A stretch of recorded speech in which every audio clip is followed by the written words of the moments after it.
గంజాయి రహిత సిక్కోలు నిర్మాణం లక్ష్యంగా కేంద్ర విమానయాన శాఖ మంత్రి కింజరపు రామ్మోహన్ నాయుడు పిలుపునిచ్చారు.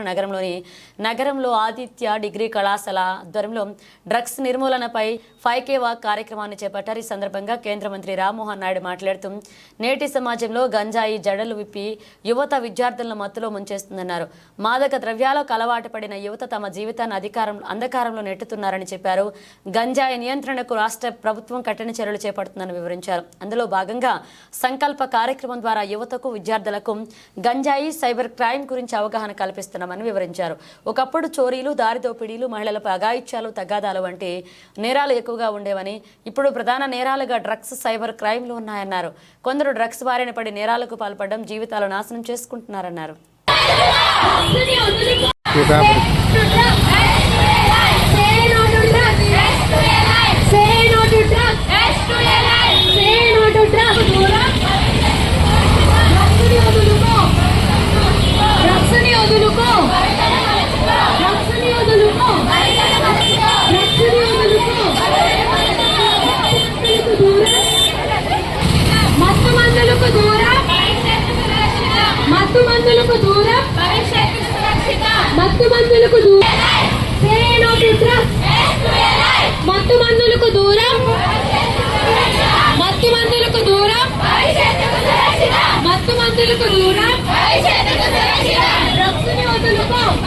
ముఖ్యమంత్రి నారా చంద్రబాబు మెయిన్ ఉద్దేశం దాన్ని కంట్రోల్ చేయడానికి ఈరోజు మన స్థానిక MLA, young and dynamic MLA Shri Gundu Shankar గారు ఈరోజు ఇచ్చేస్తున్నారు. సో ఈ కార్యక్రమాన్ని జెండా ఊపి ప్రారంభించవలసిందిగా ప్రార్థిస్తున్నాను.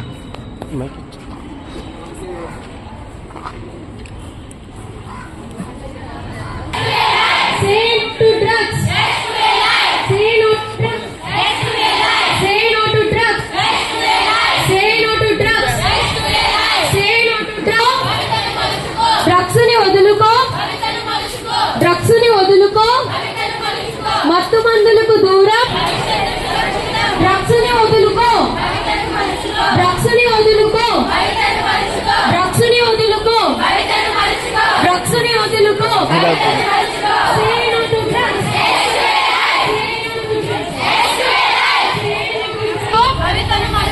మత్తు మందులకు దూరం, మత్తు మందులకు దూరం, మత్తు మందులకు దూరం. ఈరోజు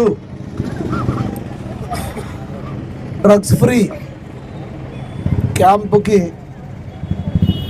ఈరోజు Kakinada Aditya college, women's degree college వారు, అలాగే NSS క్యాంప్ ద్వారా మీరు ఈరోజు ఆదివారం అయినప్పటికీ ఎంతో కమిట్మెంట్తో మీరు అందరూ వచ్చి డ్రగ్స్ వద్దు యువత మేలుకు అని మీరు ఎంతో మంచి స్లోగన్స్తో ఈరోజు ఈ డ్రగ్స్ ఫ్రీ ఆంధ్రప్రదేశ్ని డ్రగ్స్ ఫ్రీ శ్రీకాకుళం చేసుకోవడానికి మీరందరూ బాధ్యత తీసుకున్నందుకు మీ అందరికీ ముందుగా అభినందిస్తూ, అలాగే కాలేజ్ ప్రిన్సిపల్ గారికి, అలాగే NSS ఇన్ఛార్జ్ గారికి, ఇతర అధ్యాపక సిబ్బందికి, అలాగే నాతోటి వచ్చేసినటువంటి నాయకులకు అందరికి కూడా, మీడియా మిత్రులకు పేరు పేరున నా హృదయపూర్వక నమస్కారాలు, ధన్యవాదాలు తెలియజేసుకుంటూ, ముఖ్యంగా శ్రీకాకుళంలో కూడా యువత డ్రగ్స్ బారిన పడ్డం. ఎందుకంటే ఇక్కడ దగ్గరలో మనకి ఏజెన్సీ ప్రాంతం సీతంపేట కానీ అరకు ఇవన్నీ దగ్గరున్నందువల్ల లాస్ట్ 5 years అయితే ప్రతి బడ్డీ షాపులో కూడా ఈ గంజాయి దొరికే పరిస్థితి. యువత ఎంతోమంది నేరాలకు గురయ్యి నేరస్తులయ్యి జైల్లో ఎంతోమంది కేసులు కూడా ఉన్న పరిస్థితి. సో దీనివల్ల యువత వారి భవిష్యత్తునే నాశనం చేసుకోవడమే కాకుండా సమాజాన్ని కూడా నాశనం చేస్తూ, కుటుంబాన్ని కూడా దిగ్భ్రాంతికి గురి చేసి వాళ్ళ పేరెంట్స్ ఏదైతే కలలు కంటున్నారో వాళ్ళందరినీ అయోమయంలో నెట్టేసే పరిస్థితి. సో మనం ఈ రోజుతో ఇది ఎక్కడితో ఆపకుండా మీరు ఎప్పుడు కూడా నిరంతరం ఈ డ్రగ్స్ ఫ్రీ క్యాంప్ని మీరు ఎక్కడ కూడా మీకు దగ్గరలో ఏం తెలిసినున్నా మీరు ఇమ్మీడియట్గా ఇన్ఫార్మ్ చేస్తే నియరెస్ట్ పోలీస్ స్టేషన్కి డెఫినెట్గా కఠినమైన చర్యలు తీసుకోబడతాయి. మీరందరూ కూడా దీనికి సహకరించాలి. నాకు చాలా సంతోషంగా ఉంది. ఆదివారం అయినప్పటికి కూడా మీ అందరూ పొద్దున్నే వచ్చారు. నేను ఆల్రెడీ 5K వాక్ చేశాను పొద్దున్నే. అక్కడ ఆర్ట్స్ కాలేజ్ గ్రౌండ్ నుండి మళ్ళీ ఇక్కడ వరకు వచ్చి day and night 7 road junction day and night 5K, మళ్ళీ ఇప్పుడు ఇది 1.5K అనుకుంటా. నాది ఇవాళ 6.5K వాక్. సో చాలా సంతోషం. ఈ Kakinada Aditya degree college women's management వారికి కూడా నేను హృదయపూర్వక ధన్యవాదాలు. గౌరవ ముఖ్యమంత్రి వారు నారా చంద్రబాబు నాయుడు గారు కానీ, ఉప ముఖ్యమంత్రి పవన్ కళ్యాణ్ గారు కానీ, ఎడ్యుకేషన్ మినిస్టర్ నారా లోకేష్ అన్న గారు చాలా కృతనిశ్చయంతో ఈ డ్రగ్స్ని అనగదొక్కాలి, మొత్తం ఈ డ్రగ్స్ ఫ్రీ ఆంధ్రప్రదేశ్గా మనం చేయాలి అని, అలాగే కేంద్ర ప్రభుత్వం నరేంద్ర మోడీ గారు అంతా కంకణం కట్టుకొని ఉంది. కొన్ని దేశాలు మీరు స్టడీ చేసినట్టయితే విచ్చలవిడిగా డ్రగ్స్ ఉన్న దేశాలన్నీ కూడా ఈరోజు ఆర్థికంగా కానీ అన్ని రంగాల అభివృద్ధిలో కానీ వెనకబడి ఉన్నాయి.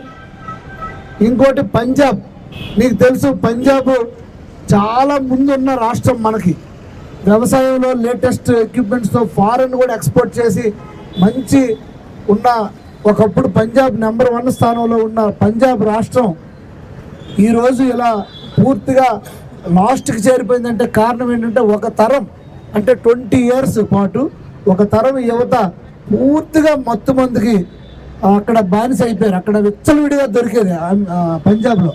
సో ఈరోజు పంజాబ్ రాష్ట్రం చాలా వెనక్కి వెళ్ళిపోయింది. సో మనం అందుకే ముందే మేలుకొని గౌరవ ముఖ్యమంత్రి వర్యులు నారా చంద్రబాబు నాయుడు గారు, అలాగే ఎడ్యుకేషన్ మినిస్టర్ లోకేష్ అన్న గారు కూడా అన్ని ఎడ్యుకేషనల్ ఇన్స్టిట్యూట్స్ కూడా ఇందులో ఇన్వాల్వ్ అవ్వాలి, వారు కూడా పెద్ద ఎత్తున క్యాంపెయిన్ చేయాలని పిలుపునివ్వడం. దాంట్లో ముందుగా శ్రీకాకుళం పట్టణంలో Kakinada Aditya degree college women's వారు ముందుకు రావడం చాలా సంతోషం. ఈ సందర్భంగా వారికి అభినందిస్తూ స్టూడెంట్స్ అందరికి కూడా నా యొక్క బెస్ట్ విషెస్ తెలియజేసుకుంటూ, డ్రగ్స్ వద్దు బ్రో అనండి, మీరు డ్రగ్స్ వద్దు.